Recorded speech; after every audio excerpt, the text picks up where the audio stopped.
जय द्वारिकाधीश। पारिजात कोई ऐसा फूल नहीं जो सूरज की स्वीकृति से खिलता हो। यह अंधेरे की गोद में जन्म लेता है और उजाले को बिना देखे पूरा हो जाता है।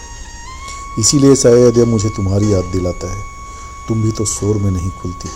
तुम्हारा सौंदर्य, तुम्हारी उपस्थिति भीड़ की आंखों के लिए नहीं, एकांत की समझ के लिए। रात जब अपनी सीमाएं भूल जाती है और समय धीमे धीमे सांस लेने लगता है, तभी पारिजात अपनी सुगंध छोड़ता है, जैसे कह रहा हो कि जो सत्य है वह प्रदर्शन नहीं मांगता।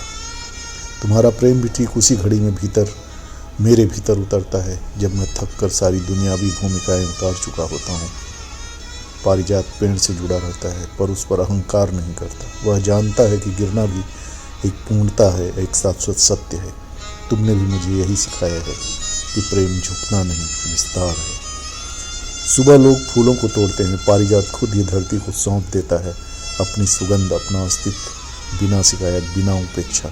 तुम्हारे जाने में भी मैंने यही गरिमा देखी है कि कुछ संबंध रह कर नहीं, छूट कर पूर्ण होते हैं, तुम्हारी तरह।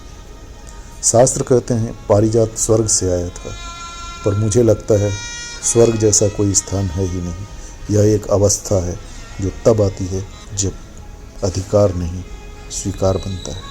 तुम्हारे साथ मैंने पहली बार उस अवस्था को छुआ जहाँ पास होना जरूरी नहीं, बल्कि दूर में भी अभाव नहीं लगती। पारिजात की खुशबू तेज नहीं होती, पर देर तक रहती है। तुम्हारी उपस्थिति भी मेरे जीवन में ऐसी ही है, क्षणिक नहीं, संस्कार की तरह। अगर कोई पूछे कि गूढ़ श्रृंगार क्या है, तो मैं कहूँगा रात में खिलना और सुबह सिमट जाना, और फिर भी किसी के भीतर बसे रहना।